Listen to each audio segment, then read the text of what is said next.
Good morning class. Today we are going to discuss about nucleic acid hybridization. So what is nucleic acid hybridization? As we all know, nucleic acid is of two types, that is RNA and DNA. What is nucleic acid hybridization? Nucleic acid hybridization is a technique in which single stranded DNA or RNA can hybridize to a base that is complementary to nucleic acids. These complementary sequences is known as probes. After hybridization, hybrids are formed. And the process is known as hybridization. So what are these probes that are used for hybridization? Probes are generally a sequence that is complementary to our target DNA or RNA.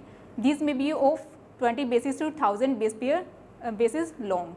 So for probes, these probes have highly complementary sequence, means highly complementary sequence present, which are used for hybridization.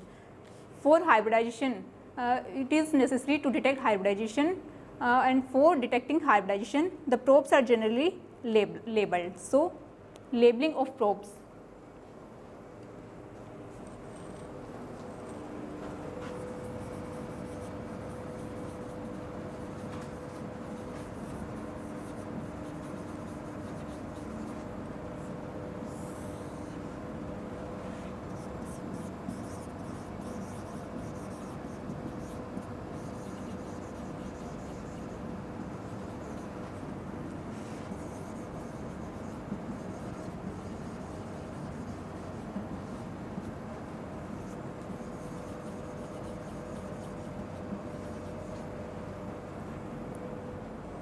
As hybridization process takes place with the help of probes that bind to the specific target, that is DNA or RNA, and hybridize. For detecting hybridization, these probes should be labeled. So labeling can be done with two methods. First one is isotopic labeling and second is non-isotopic labeling. Isotopic labeling involves labeling with the help of radioisotopes, while non-isotopic labeling involves labeling with the help of non-radioactive isotopes such as fluorescent or chemiluminescent molecule. So further discussing in detail about isotopic and non-isotopic labeling. So first one is isotopic labeling. Isotopic labeling is done with the help of radioisotopes.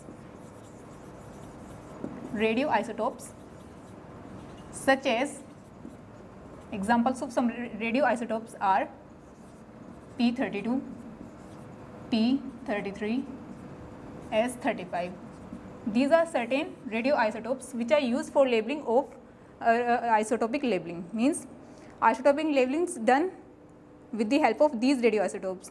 All radioisotopes are used, but mainly commonly used is P32 radioisotopes. Why we use these radioisotopes?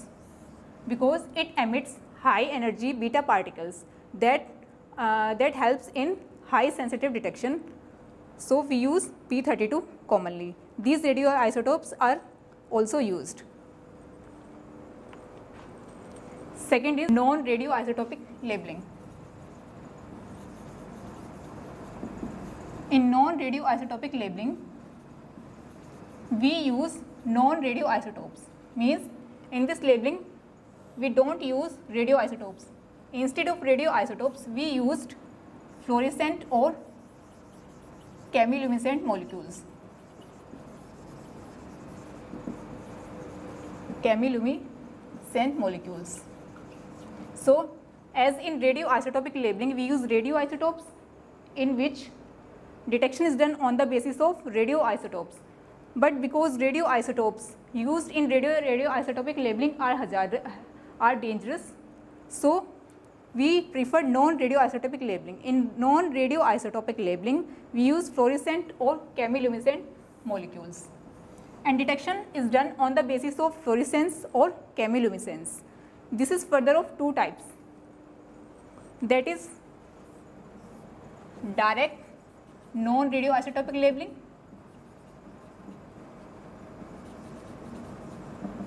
and second one is indirect non-radioisotopic labeling. Second, indirect non-radioisotopic labeling. So what is difference between direct and indirect non-radioisotopic labeling?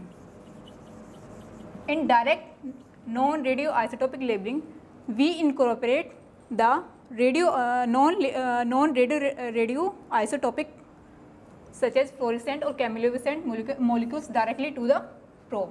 For example, this is our probe, and we incorporate these nucleotides which are tagged with fluorescent or chemiluminescent molecules. When a certain wavelength of light is exposed, then these molecules fluorescence. On the basis of fluorescence, we can detect the hybridization. Second one is indirect non-radioisotopic labeling. As in direct non-radioisotopic labeling, direct incorporation of nucleotides take place. In indirect non-isotopic labeling, what we done? Second one is indirect non-radioisotopic labeling. In this type of labeling, we don't incorporate direct nucleotides that are fluorescent bound. Rather than we take two types of molecule in non-radio. The first one is reporter molecule, and second one is affinity molecules. Means in this type of labeling, we use two types of molecules. So what are these? Reporter molecules and affinity molecules. These reporter molecules are, for example, biotin, deoxygenin, and affinity molecules are which are high affinity to these reporter molecules. For example, for biotin, we use streptavidin,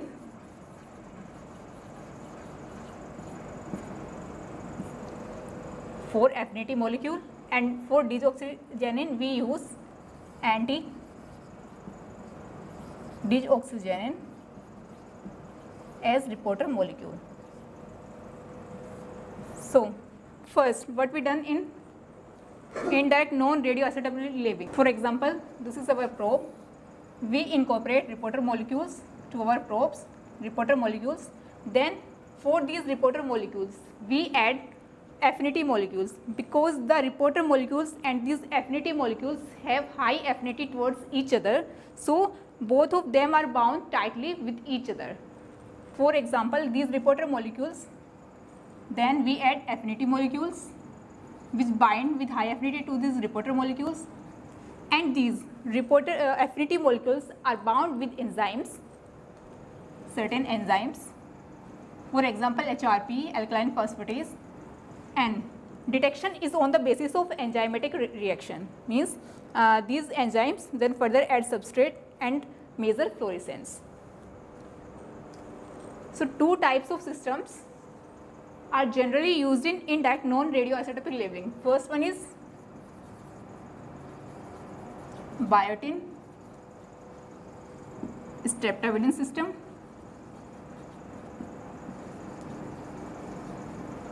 and second one is deoxygenin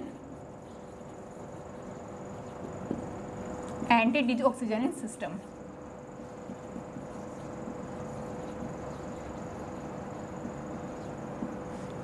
So biotin is used as reporter molecule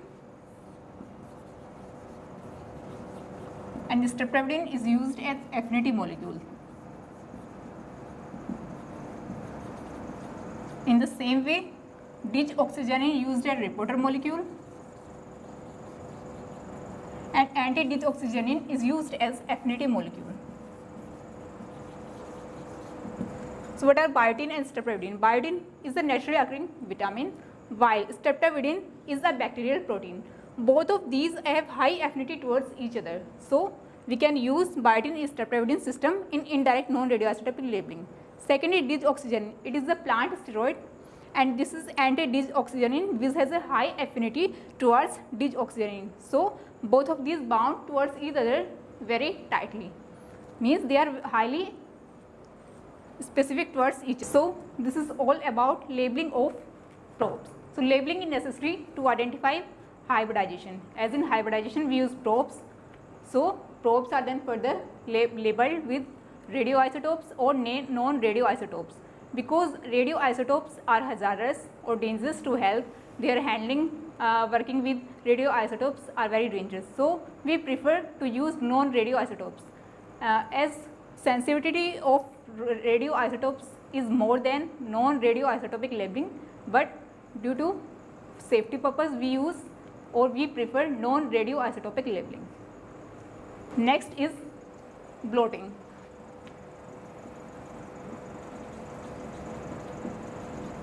Bloating, which is of 3 types: southern bloating, second is northern bloating,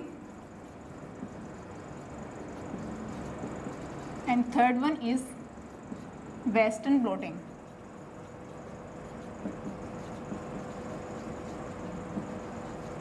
So southern bloating is done for DNA, northern bloating done for RNA, and western bloating is done for mainly proteins. So before explaining both of these techniques, what is bloating? Bloating is a technique in which single-stranded nucleic acid, DNA or RNA, are transferred from gel to nitrocellulose or nylon membrane. These are bloating membrane, means called as bloating membrane. So this is a technique in which single-stranded DNA or RNA transferred from gel to bloating membrane, that is nylon or nitrocellulose membrane. So this is of 3 types mainly. First one is southern bloating, it's done for RNA, DNA sorry. Second one is northern bloating, done for RNA, and third one is western bloating, done for proteins. Now we can study in detail what is southern bloating. Southern bloating is done for DNA. It was invented by or discovered by scientist named as E.M. Southern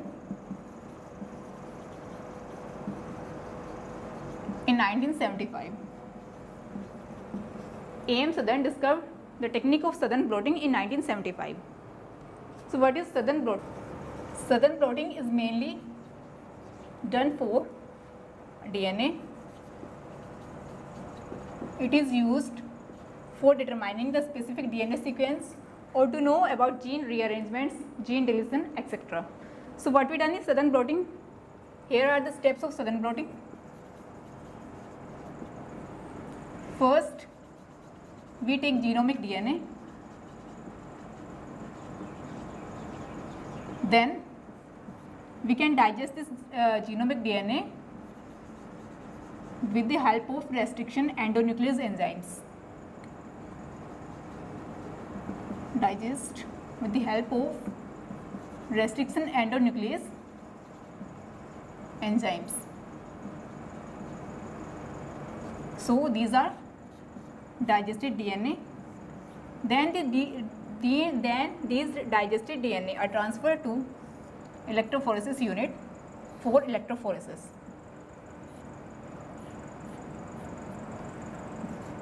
So electrophoresis. With the help of electrophoresis, these digested DNA are arranged or separate on the basis of their size, means larger size above and smaller size below. Separate on the basis of size.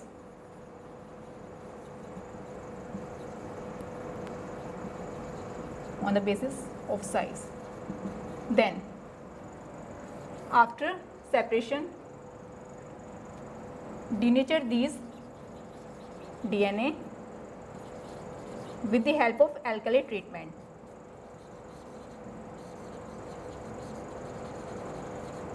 With the help of alkali treatment, these DNA are denatured. So they can be converted into single stranded form. These are denatured or single stranded form DNA. Then these single stranded or denatured DNA transfer to nylon or nitrocellulose membrane in the following way.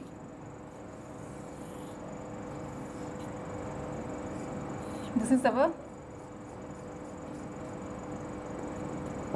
buffer.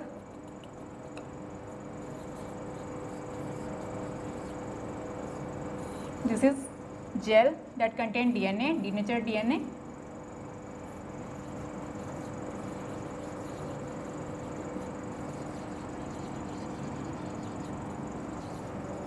This is nitrocellulose or nylon membrane.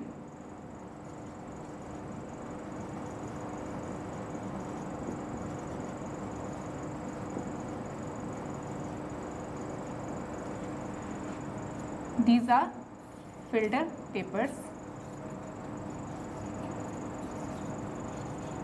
So, how the denatured DNA transferred from gel to nitrocellulose membrane? This is a buffer, this is filter paper, this is gel that contains the denatured DNA. Above the gel is a nitrocellulose membrane or nylon membrane, and above this nylon membrane is filter paper. So, through capillary action, the DNA from gel transferred to nylon membrane or nitrocellulose membrane as the buffer moves through the gel to the membrane.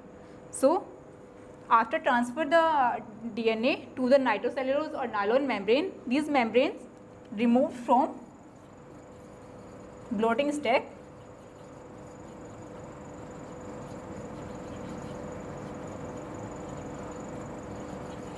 Removed from blotting stack, then transferred to a solution that contains specific probe.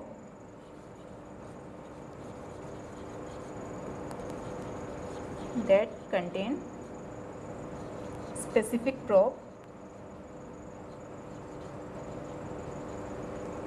Then hybridization take place.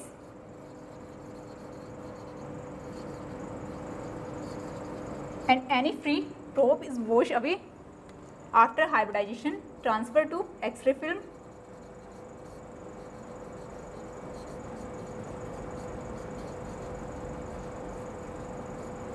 And after transfer to X-ray film, bands are observed.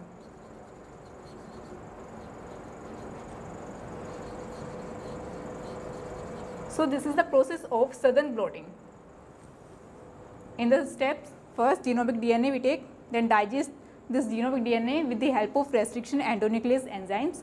This is the digested DNA. Then we electrophorese these digested DNA, and DNA are separated out on the basis of their size. Then we denature these DNA with the help of alkali treatment. These are denatured DNA.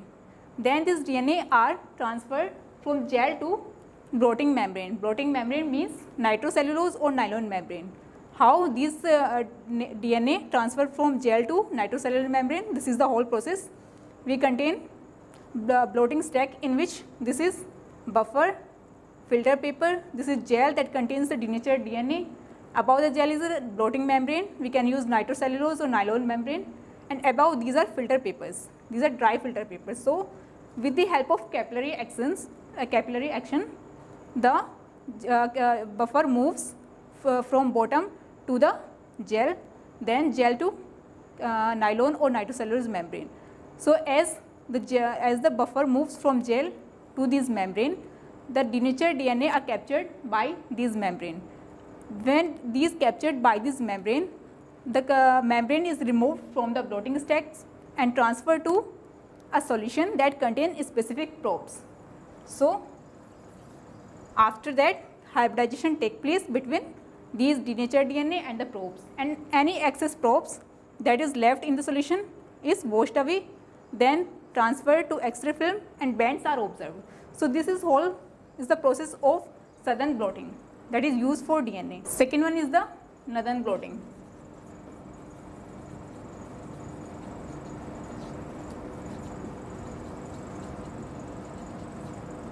As southern blotting is done for DNA, northern blotting is done for RNA. Process is same as southern blotting. Process of northern blotting is similar, but only difference is that in southern blotting we use denaturing gel, denaturing buffer. In northern blotting we use denaturing buffer in electrophoresis. Why you use these denaturing buffer for RNA? This is used because it prevents any inter or intermolecular base pairing that can be occur in DNA. So, we can use denaturing buffer for electrophoresis of RNA. Other method is near about same as in southern blotting. Third one is western blotting.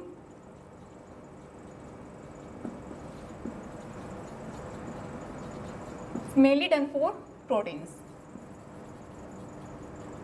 So these are three types of blotting techniques. What are the use of these blotting techniques? Means what are the applications of these techniques for southern blotting? Applications of southern blotting.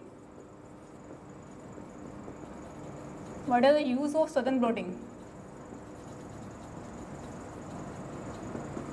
It can be used for detecting specific DNA sequence,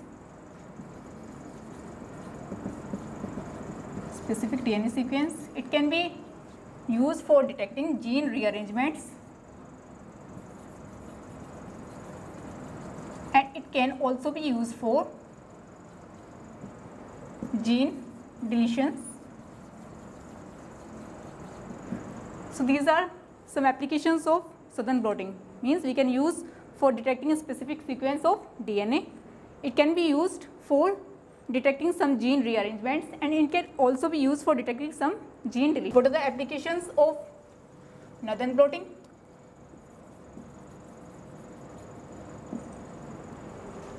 Northern blotting can be used for information about gene expression patterns,